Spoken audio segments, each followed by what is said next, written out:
প্রিয় ওয়াকা তুতুপুতু লেভেনচুস পাইছো দিছে হাসনাত আবদুল্লাহ লেভেনচুস। সেনাপ্রধানের দিক থেকে মূল ভেটোটা ছিল যে ডক্টর মোহাম্মদ ইউনুস কেন, why not any other person. Doctor Muhammad ইউনুসের নামে মামলা আছে।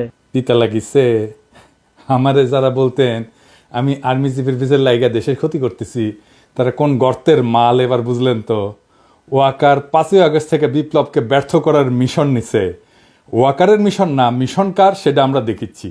ওয়াকার 5ই আগস্ট থেকে ভারতের প্রেসক্রিপশনে চলিচ্ছে, যা যা করছে সব ইন্ডিয়ার প্রেসক্রিপশন। বিক্রম মিশ্র আসছে বাংলাদেশে ওয়াকারের সাথে ঘুটু করতে। ওয়াকার হাসিনার বোনজামাই, হাসিনার পরিবারের একমাত্র সদস্য যে বাংলাদেশে আছে। ওয়াকার কোন প্রোটোকলে বিক্রম মিশ্রের সাথে দেখা করে? বাংলাদেশের সার্বভৌমত্ব কোন রাষ্ট্রের কাছ থেকে সংকটে পড়তে পারে? ইন্ডিয়া তো। সেই ইন্ডিয়ার সেনাপ্রধানের সাথে বাংলাদেশের বিপ্লবোত্তর অবস্থা নিয়ে আলাপের কি আছে ওয়াকারের? বিক্রম মিশ্রের সাথে কিভাবে আলাপ করে সে? সবচেয়ে বড় কথা, বিক্রম মিশ্রের সাথে সে আলাপ করার আগে কোনো অনুমতি নিছে? নেয় নাই।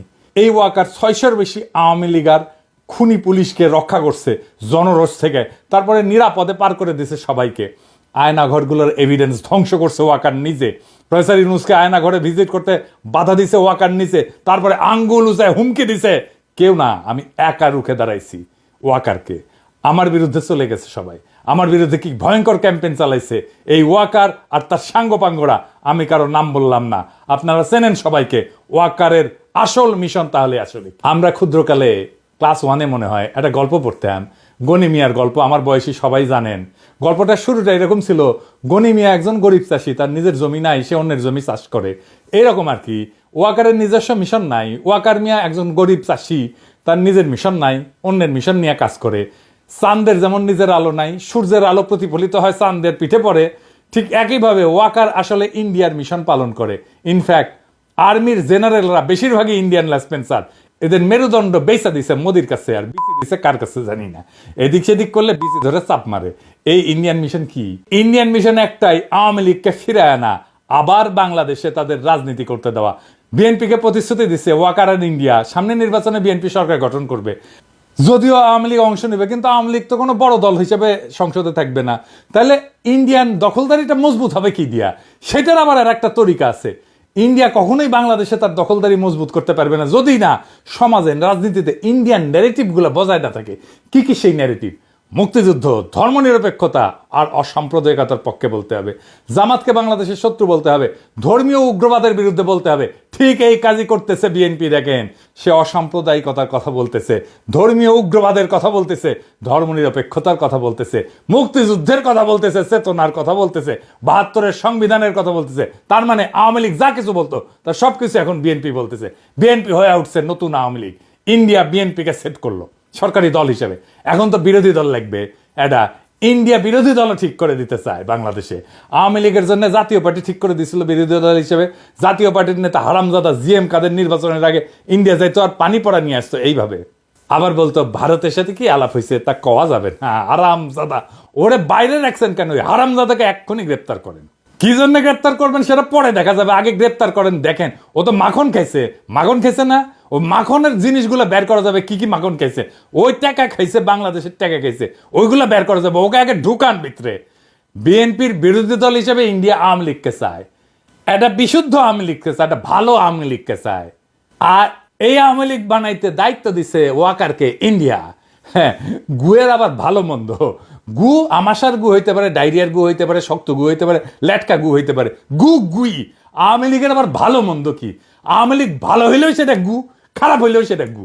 এই ভালো আওয়ামী লীগে কে কে থাকবে আসেন সেটা দেখি। সাবের হোসেন চৌধুরী সভাপতি আর বডি সোহেল হবে সাধারণ সম্পাদক। এইভাবে আওয়ামী লীগ পুনর্গঠিত হইবে। এই পুনর্গঠিত আওয়ামী লীগ নির্বাচনে যাবে, এটাই ভারতের সিদ্ধান্ত। বিএনপি একমত হয়েছে এটাতে। ওয়াকার এটা এক্সিকিউট করার দায়িত্ব নিছে। ওয়াকার এটা ঠিক করে দিবে। সবাইকে ডাকিচ্ছে, হাসনাতদেরকেও ডাকিছিল। সব রাজনৈতিক দল এটা ওকে করে বলে দিয়ে আসছে। এই যে ইউরোপের রাষ্ট্রগুলোর মধ্যে ব্রিটেনের সমর্থন আছে, ইংল্যান্ডের রাষ্ট্রদূত আছে না ঋষি সুনাকের নিয়োগ দেওয়া যে সারা কুক, উই এইটা ঘুট পাকাচ্ছে বিদেশিদের তরফ থেকে। এই কারণে সাবের হোসেন চৌধুরীকে জেলে রাখা যায় নাই। এবং সেই জন্যই মাঝে মাঝে সাদা চামড়াগুলো আইসে মাঝে মাঝে ঘুটু করার চেষ্টা করে, বিভিন্ন জায়গায় ঢোকার চেষ্টা করে। নির্বাচন কমিশনও নাকি এরা ঢুকিছে। ওরা নাকি আবার ইলেকশন আবার মনিটর করবি। ইলেকশন মনিটর ঢুকু দিব একেবারে পিছন দিয়া। আর কে কে থাকবে এদের সাথে? শেখ ফজলেনুর তাপস, শিরিন শারমিন চৌধুরী, সেলিনা হায়াত আইভি আর সিলেটের সাবেক মেয়র শিরিন শারমিন ওয়াকারের প্রোটেকশনে ক্যান্টনমেন্টে আছে এখনো। টাইম মতো ওয়াকার বের করবে, মানে ইন্ডিয়া যখন বলবে আর কি ওয়াকারকে। ও তো আবার ইন্ডিয়ার কথা ছাড়া সরে না, হাগামতাও করে না ও ইন্ডিয়ার কথা ছাড়া। শালা এমন একটা দেশ বানাইছি যার সেনাপ্রধান শত্রু দেশের আদেশ না শুনে কিছু করে না। ওয়াকার আবার চালাক আছে, বলে আর্মি ইনস্টিটিউটের ক্ষতি করা যাবে না, কারণ হাইসা নিহি। হ্যাঁ, যখন প্লট নেওয়া, গাড়ি নেওয়া, কদম ভুসি খাওয়ার হাসিনার হোকাচাটা, তখন জেনারেলরা। আর যখন বাম্বু খায় জেনারেলরা, তখন ইনস্টিটিউটের পিছে লুকায়, মানে সৈনিকদের পিছে লুকায়। 5ই আগস্টে পেট মোটা ওয়াকার সৈনিকেরা তোমার সাথে ছিল, জুনিয়র অফিসাররা তোমার সাথে ছিল। জুলাই আগস্টে তো তুমি ছিলা হাসিনাকে ক্ষমতা রাখার মিশনে, হাসিনা হোকাচাটার মিশনে ছিলা। 5ই আগস্ট সৈনিক আর জুনিয়র অফিসারদের বন্দুকের নল ঘুরে গেছিল জালেমের দিকে। কোনো কমান্ড শুনে নাই সৈনিকেরা, নিজের বিবেকের কমান্ড শুনিছে ওরা। জেনারেলদের কেনা যায়, সৈনিকদের কেনা যায় না, কারণ ওরাই সেই সংখ্যাগরিষ্ঠ জনগণের সন্তান যারা দেশকে ধারণ করে। তোরা শালা মনে করিস দেশটা উপনিবেশ, তোরা কলোনি, আর ওরা মনে করে দেশটা আমার, সেজন্য বিবেকের কথা শোনে। আর তুই যেহেতু মনে করিস কলোনি, সেজন্য ইন্ডিয়ার কথা শুনিস। তোরা সব কয়টা জেনারেল ইন্ডিয়ার কথা শুনিস। এরা কৃষক শ্রমিকের সন্তান, দরিদ্র মধ্যবিত্তের সন্তান।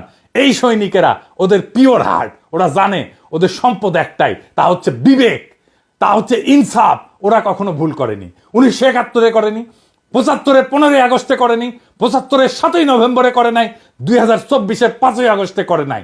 ওরা আবারও দাঁড়াইতে হলে জনতার পক্ষে দাঁড়াবে। পেট মোটা জেনারেল ইন্ডিয়ান দালাল লেসপেন্সারদের পক্ষে দাঁড়াবে না। ওরা কোনোদিন মেরুদণ্ড বেছে দেওয়া জেনারেলদের পক্ষে দাঁড়াবে না।